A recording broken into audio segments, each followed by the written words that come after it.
మరో 3 వారాల్లో పెను విపత్తు సంభవించబోతోందా? ఇప్పుడు అందరికీ ఆందోళన కలిగిస్తోంది ఇదే అంశం. కొత్త బాబా చెప్పినటువంటి జోస్యం ఇప్పుడు అన్నింటా చర్చనీయాంశమైంది. బాబా వంగా జోస్యం గురించి అందరికీ తెలుసు. ఆమె చెప్పిన అనేక మాటలు ఇప్పటికే ఎన్నో నిజమయ్యాయి. అయితే తాజాగా న్యూ బాబా వంగా జోస్యం ఇప్పుడు అందరినీ కలవరబెడుతోంది. ఆసియాలోనే కొన్ని ప్రాంతాల్లో రాబోయే 3 వారాల్లో ఓ పెద్ద విపత్తు సంభవిస్తుంది అని ఈ బాబా జోస్యం చెప్పడం జరిగింది. దీంతో అందరి నోట ఇప్పుడు దీని మీదే చర్చ జరుగుతోంది. అసలు బాబా వంగా జోస్యం గురించి తెలియని వారు లేరు. ఆమె చెప్పిన అనేక మాటలు నిజమయ్యాయి. మరి తాజాగా న్యూ బాబా వంగా జోస్యం అందరినీ ఎందుకు కలవరబెడుతోంది అంటే, ఆసియాలోనే కొన్ని ప్రాంతాలకి పెను విపత్తు పొంచి ఉంది అన్నది జోస్యం. ఈ జోస్యంతో ఆ దేశానికే విమాన బుకింగులు కూడా తగ్గిపోయాయి అంటే ఆమె జోస్యం ఇప్పటి వరకు ఎంత నిజమైందో మనం అర్థం చేసుకోవచ్చు. 83% బుకింగులు తగ్గాయి.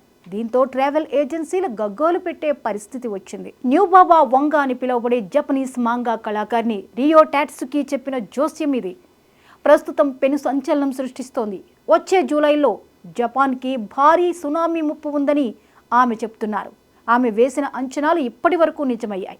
2025 జూలై 5వ తేదీన మహా విపత్తు వచ్చే ప్రమాదం ఉందని రియో టాట్సుకి అంటున్నారు. తన ది ఫ్యూచర్ ఐసా అనే పుస్తకంలో ఇది పేర్కొన్నారు. జపాన్, ఫిలిప్పీన్స్ మధ్య సముద్ర గర్భంలో టెక్టానిక్ ప్లేట్ల విభజన లేదా అగ్నిపర్వత విస్ఫోటనం వల్ల ఈ విపత్తు సంభవిస్తుందని ప్రస్తావించడం జరిగింది. ఇది మెగా సునామీ, భూకంపం రూపంలో కూడా ఉండొచ్చంటున్నారు. సముద్రంలో గాలి బుడగలు బయటకు వచ్చే దృశ్యాలు తనకు కలలో కనిపించాయని చెప్పారు. ఇది సముద్ర గర్భంలో అగ్నిపర్వత పేలుడుకు సంకేతమన్నారు న్యూ బాబా వంగా తన పుస్తకంలో. న్యూ బాబా వంగా జోస్యంతో టూరిజంపై ఎఫెక్ట్ గట్టిగా పడింది. జపాన్కు విమాన బుకింగ్లు తగ్గాయి. దాదాపు 83% తగ్గాయని ట్రావెల్ ఏజెన్సీలు చెబుతున్నాయి. జూలైలో జపాన్కు వెళ్లే పర్యాటకుల సంఖ్య బాగా తగ్గిపోతున్నాయి. జపాన్ టూరిజం బుకింగ్లోనూ భారీ కోత ఏర్పడింది. దీంతో ప్రధానంగా బోయింగ్ విమానాల్లో బుక్ చేసుకున్న బుకింగ్స్లు 15 నుంచి 20% మంది రద్దు చేసుకుంటున్నారు. చైనాలోని హాంకాంగ్ నుంచి వచ్చే విమానాలతో పాటు హోటల్ బుకింగ్స్ దాదాపుగా పడిపోయినట్లుగా తెలుస్తోంది. బ్లూంబర్గ్ ఇంటెలిజెన్స్ రిపోర్టు వెల్లడించింది. అయితే చైనాతో పాటు థాయిలాండ్, వియత్నాం బుకింగ్స్ కూడా 83% తగ్గాయట.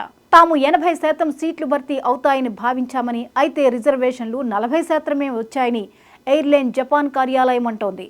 మియాగి ప్రిఫెక్చర్ గవర్నర్ యోషిహిరో మురై మాట్లాడుతూ ప్రజలు పుకార్ని నమ్మొద్దు అంటూ సూచిస్తున్నారు. జపనీయులెవరూ విదేశాలకి పారిపోవడం లేదని, కాబట్టి ఎవరు ఈ విషయంలో ఆందోళన చెందాల్సిన అవసరం లేదని అంటున్నారు.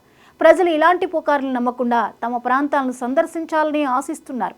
అయితే ఇవన్నీ కూడా దృష్టిలో పెట్టుకుని టూరిజాన్ని అయితే రద్దు చేసుకుంటున్నటువంటి పరిస్థితి. అన్ని రిస్కులు చేసి పర్యాటకానికి వెళ్లే ధైర్యం ఎవరు చేస్తారు? జపనీస్ మాంగా కళాకారిణి రియో టాట్సుకి గతంలో చెప్పిన జోస్యం ఎప్పుడో నిజమైంది. 2011లో జపాన్లో సంభవించిన తోహోకు భూకంపం, సునామీ గురించి, ఫుకుషిమా దైచి అణు విపత్తు గురించి, యువరాణి డయానా మరణం, ఫ్రెడ్డీ మెర్క్యూరీ మరణంతో పాటు కోవిడ్-19 మహమ్మారి ఇలాంటి అనేక విషయాలపై గతంలో ఖచ్చితమైన అంచనా వేశారు. ఈమె జోస్యానికి ఎలాంటి శాస్త్రీయ ఆధారాలు లేవు. ప్రజలు ఆమె జోస్యాన్ని మాత్రం బాగా విశ్వసిస్తున్నారు. అంతేకాదు 2030లో కోవిడ్ మహమ్మారి మళ్లీ అటాక్ చేస్తుందంటూ, దాని ప్రభావం చాలా ప్రాణాంతకంగా ఉంటుందంటూ కూడా పేర్కొన్నారు. మొత్తానికి కొత్త బాబా వంగా జోస్యం నిజమవుతుందా కాదా, కానీ ఒక పెను విపత్తు రాబోతోంది అన్న జోస్యం మాత్రం ప్రతి ఒక్కరిని కలవరబెడుతోంది. ఎందుకంటే వంగా చెప్పిన జోస్యం ఇప్పటి వరకు నిజమైంది. దీనికి శాస్త్రీయమైన ఆధారాలు లేనప్పటికీ తన పుస్తకంలో ప్రస్తావించిన ప్రతి అంశం, ప్రతి విపత్తు జరిగి తీరింది. మరి ఇప్పుడు జూలై 5న రాబోతున్న విపత్తు నిజంగానే జరుగుతుందా? ఆమె ప్రస్తావించినట్టు జరగబోతోందా? దీనివల్ల ఎటువంటి పరిణామాలు చోటు చేసుకోబోతున్నాయి అనే విషయం ఇప్పుడు ప్రతి ఒక్కరికి చర్చనీయాంశమైంది. ఇప్పటి వరకు బాబా వంగా లెక్కలు తప్పలేదు. మరి ఈ లెక్క ఏమవుతుంది? మరి ఈ హెచ్చరికను జపాన్ దేశం ఎలా తీసుకుంటుంది? ఇదే నిజమైతే జపాన్ దేశం పరిస్థితి ఏంటి? ఎటువంటి నష్టం సంభవించబోతోంది? మరి ఈ జోస్యాన్ని నమ్మి అక్కడి ప్రభుత్వం ప్రజల్ని అలర్ట్ చేస్తుందా, లేదా అందరినీ జపాన్ని సందర్శించడానికి రమ్మని ఆహ్వానిస్తున్నట్లుగా చూసి చూడనట్టుగానే వదిలేస్తుందా? చర్యలు తీసుకుంటుందా, తీసుకోదా? జూలై 5వ తారీఖున ఏం జరుగుతుంది?